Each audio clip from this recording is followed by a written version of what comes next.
Mayong hapon, Negros. Ini ang Digicast Negros X. Ang nagapanguna nga napulo ka mga balita sa isla sa Negros ang amo ni gadulong sa inyo. Updin niyo kami via Facebook, YouTube, kag sa among website www.digicastnegros.com. Kag sarama kay marantaw sa kay Channel 11 sa Kabangkalan City, Himamaylan City, kag Banwas ang Ilog. Kaagyari na ang top 10 nga mga balita sa Negros subong adlaw. Presyo sa LPG nagsaka sa 3 pesos kada kilo sining nga hapon. Gasolina masaka man ang bili sa kada litro sa buwas nga adlaw. Si Palay City may separado nga COVID cemetery. Mga pabuluyo gipili nga magpaliwaliwa sa baybay karon nga tigkalalag. 12 ka mga persona arestado bangod sa pagbulang sa barangay Takuling sa Bacolod. Kag sa Good Vibes, support local ang panawagan sa gobernador kadungan sa lights on ceremony sa SM City Giant Christmas Tree. Inatanan sa Digicast Negros X.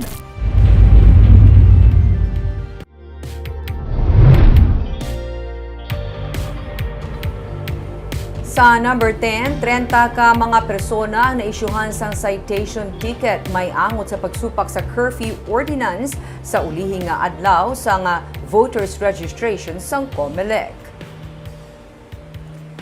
Ginabulubanta naglabot sa 3,000 ang linya sang mga late voter applicants sa Gate 1 sa University of St. Lasal pagkadto sa Robinson sa supermarket sa Triangle Plaza sa corner sang Nara kag BS Aquino Drive sang Oktubre 30. Gani wala man napaiway ang pagginutok sa gwa sang registration area sa last day sang COMELEC voters registration. Suno kay Wilfredo Giolingo, pamuno sang Task Force Disiplina, may 30 ka mga persona ang naisyuhan sang citation ticket sa pagsupak sang curfew ordinance. Sila ang gindala sa Police Station 4 antes ginbuyan sa custody sang PNP sa Lasay sang aga. Wala na sila makabalik pa sa linya kag nakaparehistro suno kay Giolingo. Sa linibo nga naghingagaw kapin 500 ang natinguhaan nga na-accommodate sang COMELEC. Nanginhugot man ang pagbantay sang katapos sa Bacolod City Police Office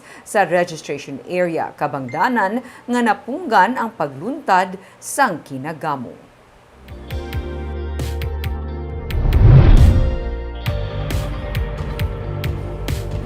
Sa number 9, isa ka compound sa barangay Takuling sa Bacolod City nga ginaligar ginapabulangan ginraid sa PNP. 12 tanan ka mga persona arestado sa mismo All Saints Day. Ma-report si Nico Delfin. Napuhag ang mga kalalakian sa ginsulod sa katapos ng Police Station 6 ang isa ka compound nga ginaligar, ginapabulangan sa 5th Road sa Puentevilla Subdivision sa Barangay Takuling sa Bacolod Kaina sang aga. Pila sa ila nakapalagyo sang magtaklas sa mga atop kag pader. 12 ang tigan nga nadakpan, kadaman sa ila mga pangayaw sa lugar. Ari ka mo diya, nadakop ka mo, may kinamatarong ka mo tanana. Nagmamatarong ka mo, ginadakop ka mo sa pagbayla ka sa pabulang. PD449. Galing PD449. Nagano ka mo diya? Napano, langkatang bulang-bulang eh. Isa man kamisis ang nag-apa sa lugar bangod wala makapauli ang iyabana nga ginsugo magbakal sang pilit nga kuntani lutuon nga suman sa tigkalalag. Kanang ginapaman. Nang hapit sanay. Nagapit mo sa kadali guru kita igurugod gawon. Suno sa mga operatiba, nakapalagyong caretakers ang compound nga si alias Edmond. Ang iya kingod balay, wala man magdumdum nga may illegal nga pabulang sa sulod sa nga mga compound. Butlang kay hindi mo man sila mabalal nga pabulang kay wala magagawod mo. Magluwas sa mga bulang, na-recover man sa mga pulis ang 7 ka mga manok. 2 diri ang patay na. Nico Delfin para sa Digicast Negros.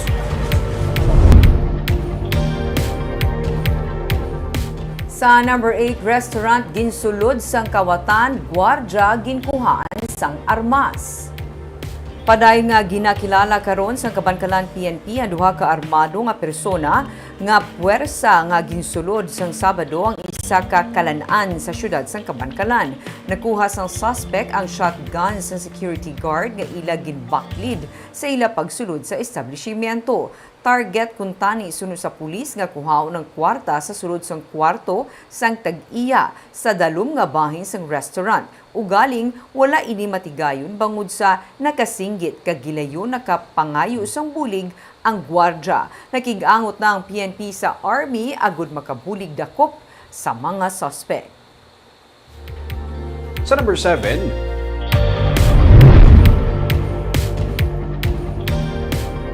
Philippine Drug Enforcement Agency ang nakigsapol sa tagdumalahan sa San Carlos Bioenergy Incorporated sa plano nga dito pang sunugon ang mga nagakakumpiska nga illegal nga droga.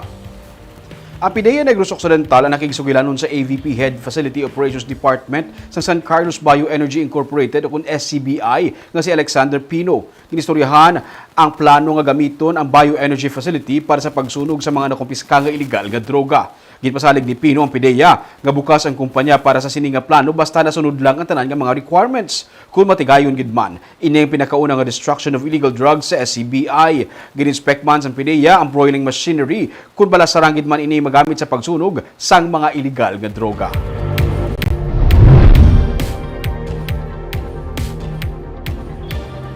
Sa number 6, kagawad arestado matapos matiruhan kag mapatay ang isa ka nagamaoy nga lalaki. Patay ang 43 anyos nga si Danilo Latinga matapos ini matiruhan sang barangay Kagawad sang ginaaligar nga magmaoy ini sa iya nga pagapauli sang Sabado sa barangay Mahalang sa syudad sang Himamaylan. Sa investigasyon sang PNP may dala nga espading kag tabas ang biktima kag siya ang naga-eskandalo sa lugar. Isa sa iya ginhara suno sa pulis amo ang kagawad nga si Esmeraldo Endico Jr. Pag-atake ni Latinga, nagpagwa man sang iya armas ang kagawad kag gintiro si Latinga. Detained karon ang kagawad kag ginahibalo pa sang PNP kung siyang pasakaan sang kaso sang pamilya sang napatay.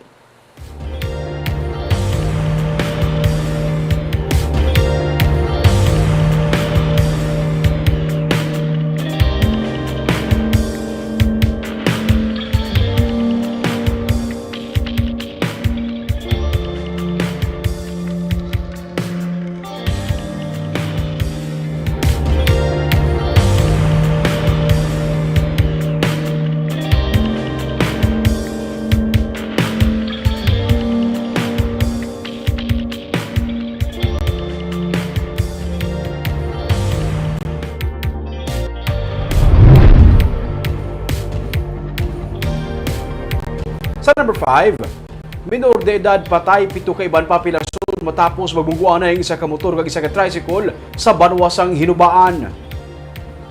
Patay 16 anyos ka babae samtang pilason naman ang iban pangasakay sa tricycle kag motor matapos ini magbungguan na isang Biyernes ng gabi sa highway sa Barangay Bulwangan, Banwasang Hinubaan. Sunod sa PNP, nagapadulhog sa kurbada nga bahin sandalan ang motorsiklo nga sakay sa duha ka mga minor de edad sang ini ang maglapaw sa lane sa tricycle. Ang tricycle naman ang may karga nga 5 ka mga pasahero ang nagataklad kag sa makita ang motor. Naglikaw ini sa piya ka lane ugaling nagbalik man sa iya nga lane ang motor. Kabangdanan nga nabunggo sini ang sidecar sa tricycle. Dead on the spot ang sakay nga minor de edad samtang pilaso naman ang iban nga 5 pa lakip na ang driver. Pilaso naman ang duha pagid ka mga minor de edad nga sakay sa motor.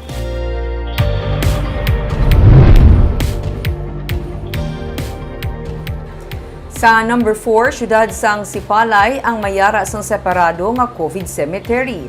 Dire ginalubong ang mga napatay bangod sang virus kasubong man ang mga suspected cases kag wala na paidalom sa swab test.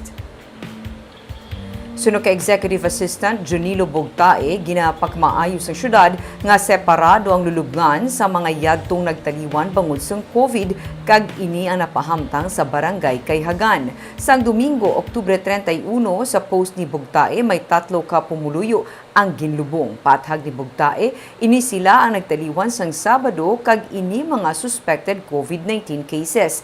Sila nakitaan sang sintomas ng COVID-19 pero wala na sila ginpaidalom sa swab test sang ilang nga pamilya matapos nga magtaliwan. Ang 3 ang wala man mabakunahan suno sa iya. Sa patakaran, suno kay Bogtae, dapat sa sulod sang 24 oras ang amo nga mga kaso dapat nga mapalubong o kun ayhan ipakremate. Padayon ang kampanya sang syudad sa COVID-19 vaccine suno kay bugtae kalabanan sa mga nagtaliwan bangod sa COVID-19 sa Sipalay City, may mga may edad kag may comorbidities kag wala mabakunahan. Nga mundi nga basta COVID suspect kag hindi na nila pag ipaswab automatic, either ipa-cremate na lang nila or either ipa-rekta lubong sa aton nga COVID cemetery. Galing halos namon nga mga COVID death ini nga mga alin pa last week, puro halos sa ilaman puro mga senior citizen kag ang mga unvaccinated. Ginapatiyog naton gid upod sa barangay nga ginapatanaton naton nga aton nga information education campaign para sa mga labi na gid sa mga senior kag may mga comorbid bala. Ay, okay. Daw ara-ara pa da nga mga sektor ang daw wala pa gamay pa ang percentage sa sila sa pa vaccine.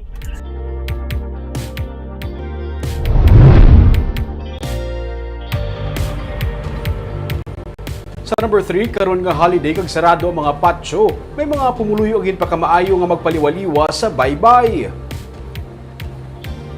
Sa Bacolod City, mga beach resort sa Barangay Punta Taytay ang padulungan sa pila ka mga pumuluyo. May mga kabataan nga nagpaligo sa baybay, kung sadto sa mga patio ang pagtililipon sa pagbisita sa mga minatay. Karon kay ginadumilian man sa mga resort na lamang ang nagapadulong ang iban. Suno sa mga sa Manog Talaba, hindi man gani kasubong kadamo sa mga customer ang nagpadulong sa ila sang sa ila ginalauman. Samtang sa Sipalay City naman suno sa ka-executive assistant Jonelo Bugtae, namutika nila ang pagdamo sa mga local tourists sa mga resorts. Suno sa iya, inetuga man sang long weekend. Ila lang ginapasiguro nga matuman ang staycation.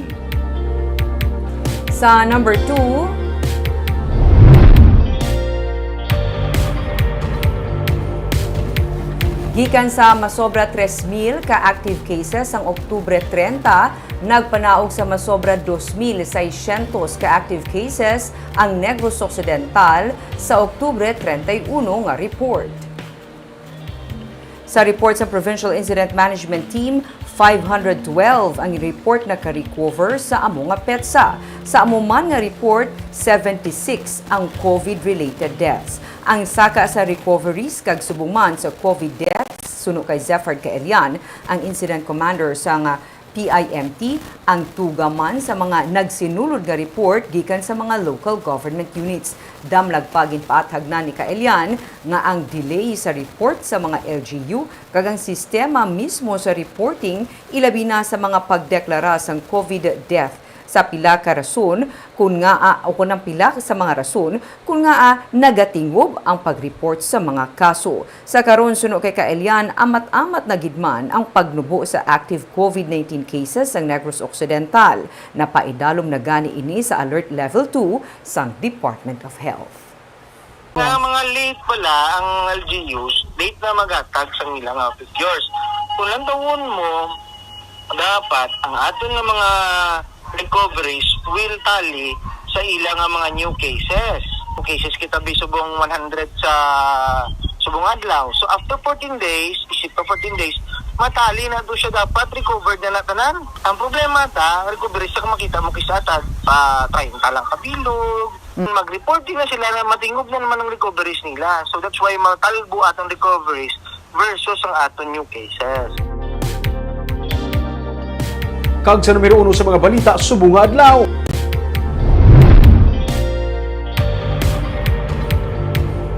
Presyo ng LPG nagsaka sa 3 pesos kada kilo sinigid lamang nga hapon. Samtang presyo naman sa diesel may rollback sa buwas pero gasolina magasaka na naman ang bili sa ikan na pulo na nga semana. May report si Nico Delfin. Nagligad lang nga bulan sang nagsaka sa halos 600 pesos ang 50 kg nga tangke sang LPG. Gani karon pa lang ginapreparahan na sang kadamaan yung mga magagmay nga negosyante kasubong sa mga kalanaan ang dugang nga 3 pesos nga saka sa bili sa kada kilo sang LPG. Ang kalanaan niya ginaobrahan ni Mercy Sulkeo sa tuanay sa inasalang ginagamit ang uling, subong pati na sa iban nga linuto. Makinot ka mo sa gas, uling ka mo. Oo. Pila subong price ang sa kasakong uling? 320, sir. Ginagamit kung wala kami gas, sir. May iba naman nga nagagamit sang butane nga ginagamit man sang pila ka mga residente. Ang panadero nga si Samuel Descatiar, Ginapaabot ang pagsaka sang 11 kg nga LPG tank sa 1,050 pesos. Gani nagabakal man sila sang tag 26 pesos nga canister sang butane, agod hindi maalangan ang iya ginabaligya nga mga tinapay. Buwas nga adlaw may rollback nga masobra sa 30 sentimos sa bilis ng diesel, pero may saka na naman nga masobra sa piso sa kada litro sang gasolina. Ang ginakakulbaan sa mga magagmay nga negosyante, parehos nanday Mercy kag Samuel, nga base sa sunod-sunod nga saka sang bilis ng produkto petrolyo, base magsaka ng bilis sa mga nagapanguna nga mga balaklon sa merkado, kag pati sila mapilitan man magpasaka sang presyo. Nico Delfin para sa Digicast Negros. Sa Good Vibes Support Local, ini ang panawagan ni Negros Occidental Governor Eugenio Jose Lacson kadungan sang lights on ceremony sang giant Christmas tree sang SM City Bacolod sang weekend. May report si Romeo Subaldo. 5, 4, 3, 2, 1. Ginpangunahan ni Governor Eugenio Jose Lacson kaupo ng management ng SM City Bacolod sa pagpaandar sa mga Christmas lights sa 50-footer nga Christmas tree sang Sabado. Inspired sa sugar industry sang Negros ang design sang Christmas centerpiece sa mall nga napalibutan sa mga katubuhan. May iron dinosaur o kung ang bagon nga ginakargahan sa mga tubo. Masobra sa 1,000 ka mga decors ang nagapalibot sa Christmas tree. Sunod sa assistant mall manager sang SM nga si Julia Havellana, sa nagligad nga tuig, wala sang amo sini nga seremonya. Sa unang nga tuig sang pandemic, pero luyag nila sa gihapon buhion ng espiritu sang Pasko, amo kon nga ginpatigayon ang programa bisan wala sang pagtililipon. Wala kami any program last year. We just had the centerpiece. But this year, daw na-feel namon nga na daw nadula ang Christmas last year. So we're bringing it back this year. And since, as I've mentioned, we are all fully vaccinated, so we want to keep this safe for everyone. That's why we're having this activity. And in support as well to the local community. Sa speech ng gobernador, iyagin panawagan sa mga Negrense nga suportahan ang local products para ululupod ang mga Negrense sa pagbangon. The least that we can do is to support our small and medium businesses, no? And so, yes, I encourage to buy local. Anyway, our products are really very good, no? So, that's the least what we can do to help our economy bounce back.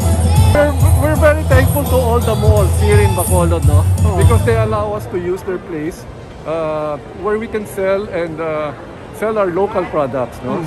Santo man ini sa Christmas Bazaar sa tupad lang sa Christmas tree. Sana makita kag makapamakal sa mga produkto nga himo sa mga Negrense. May mga native bags, mga delicacies, prutas, Christmas decors, mga tanom, kag madamo pa. Mga katapo sila sa Association of Negros Producers. Sa makita sang sininga mag-asawa nga napaandar na ang Christmas lights sa giant Christmas tree, gilayon sila nga nagpa-picture. Istorya ni Grace Sumpay, baka hilidlaw kuno ang makakita sang amo sininga display kag okasyon. Happy. Dahil ka man mga mamo ni. The best gani. Nga daw na, ano kita wala daw na, daw, pralatan ka to, nga wala ma-celebra ni. Oo. Oo naman. Nagatuloy ka mo ni Sir din, picture? Oo, ma-picture lang. Ilan talaga ito pa, share man kami nino. Pareho sa ila ni Grace, ginkuha man ining oportunidad sa mga mall goers nga makapapicture sa higante nga Christmas tree para bisan may pandemic, batsagan sa gihapon ang espiritu sa Pasko. Karami Barb kay amo to kambal ni Miss Julia, last year wala sila sa amo ning event. Subong na nangiwat nga may amo naman ning event. Kay nagamat-amat naman gid no, pero nami gid kay support local. Yeah, ang pinaka namin Barb, ang pinaka namin support local gid. Wala labot kay ginatib-ong tang aton, bulig pagid sa ekonomiya ron sa sininga tion sang pandemic. Tuod na kastorya to iban to nga mga nagabaligya sa bazaar. Nanamian sila kinatagaan sila opportunity nga Christmas season kag ma-display ila produkto para maging priority sa mga Negrense. We always hope for the best. Nga mo gid. Kaaga mo itong mga balita sa Negros subong nga adlaw. Kay man sa panahon karon importante nga may ihibalo ka sa nagkakatabo sa imo nga palibot. Pero dapat balanse kag eksakto ang mga impormasyon. Parahin kami nga magapangalagad sa Negrosanon. Ako si Barbara Mijares. Tubtub sa buwas, ako naman si Romeo Subaldo, mayong hapon.